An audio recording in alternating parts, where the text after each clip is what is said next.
ओम शांति। सुनते हैं 6 नवंबर 87 के अव्यक्त बाप दादा के मधुर महावाक्य। आज की अव्यक्त मुरली का टाइटल है निरंतर सेवाधारी बनने का साधन, 4 प्रकार की सेवाएं। आज इस मुरली में विशेष बाबा ने निरंतर सेवाधारी, कभी बाबा निरंतर योगी कहते, पर आज बाबा ने कहा निरंतर सेवाधारी। एक सेकंड भी बाबा ने कहा सेवा से अलग ना हो, क्योंकि सेवा से आशीर्वाद मिलती है। बाबा की भी आशीर्वाद, ब्राह्मण परिवार की भी आशीर्वाद। वास्तव में अगर देखा जाए सेवा और योग दोनों का बड़ा डीप कनेक्शन है।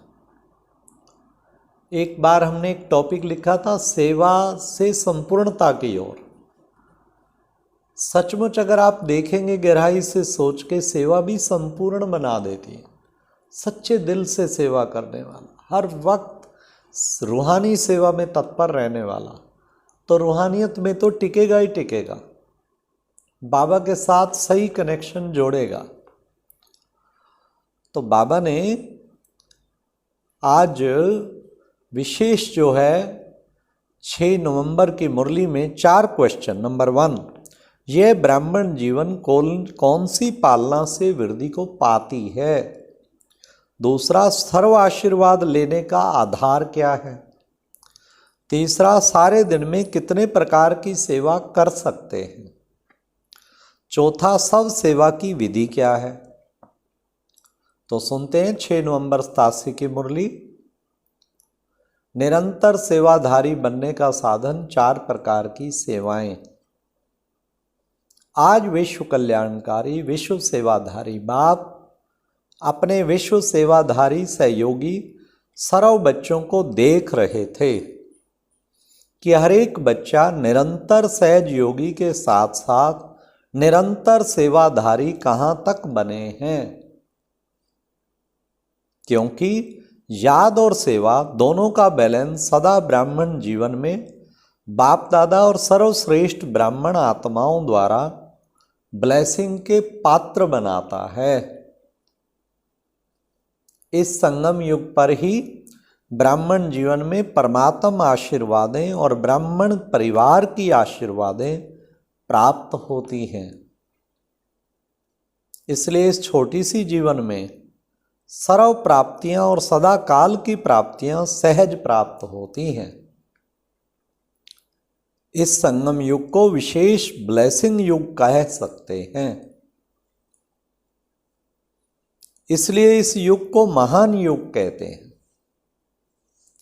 स्वयं बाप हर श्रेष्ठ कर्म, हर श्रेष्ठ संकल्प के आधार पर हर ब्राह्मण बच्चे को हर समय दिल से आशीर्वाद देते रहते हैं। यह ब्राह्मण जीवन परमात्म आशीर्वाद के पालना से वृद्धि को पास होने वाली जीवन है। भोलानाथ बाप सर्व आशीर्वाद की झोलियां खुले दिल से बच्चों को दे रहे हैं। लेकिन यह सर्व आशीर्वाद लेने का आधार याद और सेवा का बैलेंस है।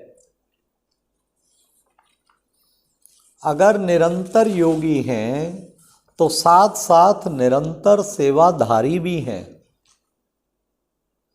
सेवा का महत्व सदा बुद्धि में रहता है। कई बच्चे समझते हैं सेवा का जब चांस मिलता है, वह कोई साधन व समय जब मिलता है तभी सेवा करते हैं। लेकिन बाप दादा जैसे याद निरंतर सहज अनुभव कराते हैं, वैसे सेवा भी निरंतर और सहज हो सकती है। तो आज बाप दादा सेवाधारी बच्चों की सेवा का चार्ट देख रहा था। जब तक निरंतर सेवाधारी नहीं बने, तब तक सदा की आशीर्वाद के अनुभवी नहीं बन सकते। जैसे समय प्रमाण सेवा के चांस प्रमाण, प्रोग्राम प्रमाण सेवा करते हो, उस समय सेवा के फलस्वरूप बाप की परिवार की आशीर्वाद या सफलता प्राप्त करते हो। लेकिन सदा काल के लिए नहीं। इसलिए कभी आशीर्वाद के कारण सहज सव व सेवा में उन्नति अनुभव करते हो और कभी मेहनत के बाद सफलता अनुभव करते हो, क्योंकि निरंतर याद और सेवा का बैलेंस नहीं है। निरंतर सेवाधारी कैसे बन सकते हैं, आज उस सेवा का महत्व सुना रहे हैं। सारे दिन में भिन्न भिन्न प्रकार से सेवा कर सकते हो। इसमें एक तो है सब की सेवा, अर्थात सब के ऊपर संपन्न और संपूर्ण बनने का सदा अटेंशन रखना। आपके इस पढ़ाई की जो मुख्य सब्जेक्ट है उन सब में अपने को पास विद ऑनर बनाना है। इसमें ज्ञान स्वरूप, याद स्वरूप, धारणा स्वरूप सब में संपन्न बनना है। यह सब सेवा सदा बुद्धि में रहे। यह सब सेवा स्वतः ही आपके संपन्न स्वरूप द्वारा सेवा कराती रहती है, लेकिन इसकी विधि अटेंशन और चेकिंग। सब की चेकिंग करनी है, दूसरे की नहीं करनी है। कहीं दूसरे की बहुत करते रहते हैं। दूसरी है विश्व सेवा, जो भिन्न भिन्न साधनों द्वारा, भिन्न भिन्न विधि से, वाणी द्वारा व संबंध संपर्क द्वारा करते हो। यह तो सब अच्छी तरह से जानते हैं। तीसरी है यज्ञ सेवा, जो तन और धन द्वारा कर रहे हो।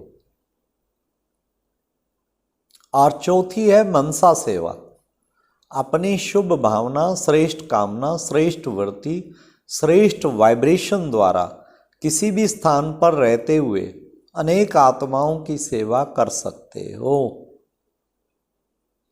इसकी विधि है लाइट हाउस, माइट हाउस बनना। लाइट हाउस एक ही स्थान पर स्थित होते हुए दूर दूर की सेवा कर सकते हैं,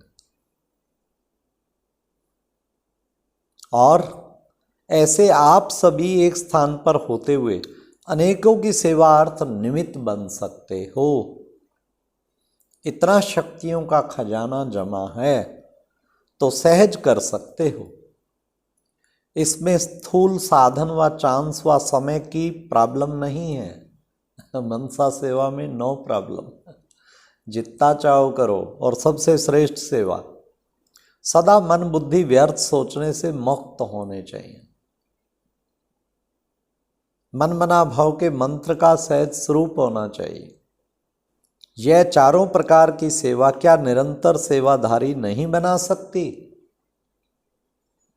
चारों ही सेवाओं में से हर समय कोई ना कोई सेवा करते रहो तो सहज निरंतर सेवाधारी बन जाएंगे और निरंतर सेवाओं पर उपस्थित होंगे।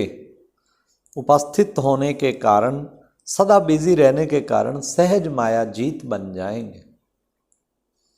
चारों ही सेवाओं में से जिस समय जो सेवा कर सकते हो वह करो, लेकिन सेवा से एक सेकंड भी वंचित नहीं रहो।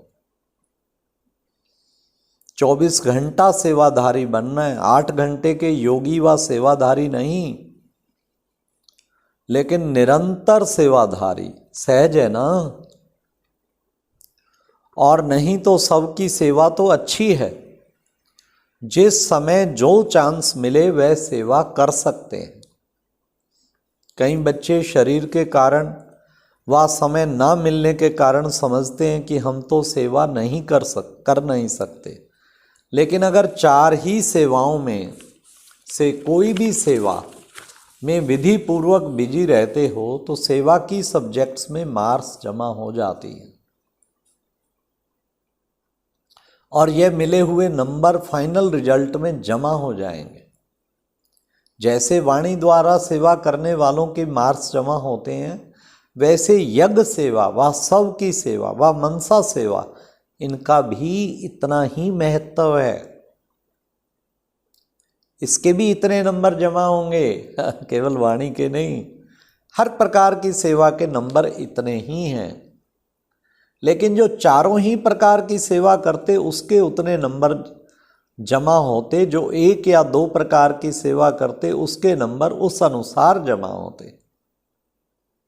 फिर भी अगर 4 प्रकार की नहीं कर सकते, 2 प्रकार की कर सकते तो भी निरंतर सेवाधारी, तो निरंतर के कारण नंबर बढ़ जाते हैं। इसलिए ब्राह्मण जीवन अर्थात निरंतर सेवाधारी सहज योगी। तो बाबा ने जो 4 बताई है ना, बिजी रखो हर वक्त। जैसे याद का टेंशन रखते हो निरंतर रहे, सदा याद का लिंक जुटा रहे, वैसे सेवा में भी सदा लिंक जुटा रहे।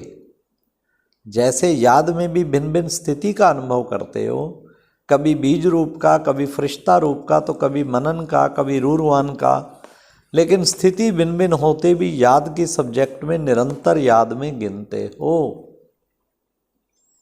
ऐसे भिन्न भिन्न सेवा का रूप हो, लेकिन सेवा के बिना जीवन नहीं। श्वासोश्वास याद और श्वासोश्वास सेवा हो, इसको कहते हैं बैलेंस।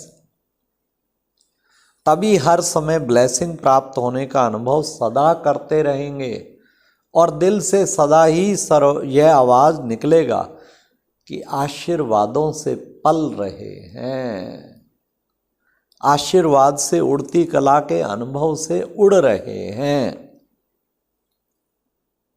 मेहनत से, युद्ध से छूट जाएंगे।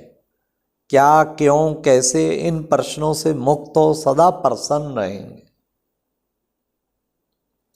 सफलता सदा जन्म सिद्ध अधिकार के रूप में अनुभव करते रहेंगे। पता नहीं क्या होगा, सफलता होगी व नहीं होगी, पता नहीं हम आगे चल सकेंगे व नहीं चल सकेंगे। यह पता नहीं का संकल्प परिवर्तन हो, मास्टर त्रिकालदर्शी स्थिति का अनुभव करेंगे। विजय हुई पड़ी है, यह निश्चय और नशा सदा अनुभव होगा। यही ब्लेसिंग की निशानियां हैं। समझा? ब्राह्मण जीवन में महान युग में बाप दादा के अधिकारी बन, फिर भी मेहनत करनी पड़े, सदा युद्ध की स्थिति में ही जीवन बिताएं। यह बच्चों की मेहनत का जीवन बाप दादा से देखा नहीं जाता। इसलिए निरंतर योगी, निरंतर सेवाधारी बनो। समझा? अच्छा, सर्व निरंतर योगी, निरंतर सेवाधारी श्रेष्ठ आत्माओं को, सदा त्रिकालदर्शी बन सफलता के अधिकार को अनुभव करने वाले, सदा प्रसन्नचित संतुष्ट श्रेष्ठ आत्माओं को, हर सेकंड ब्लेसिंग के अनुभव करने वाले बच्चों को विधाता वरदाता बाप दादा का याद प्यार और नमस्ते। अच्छा, ओम शांति। ये एक प्रेरणादायक वीडियो है, जरूर देखें, कोई भी मिस न करे।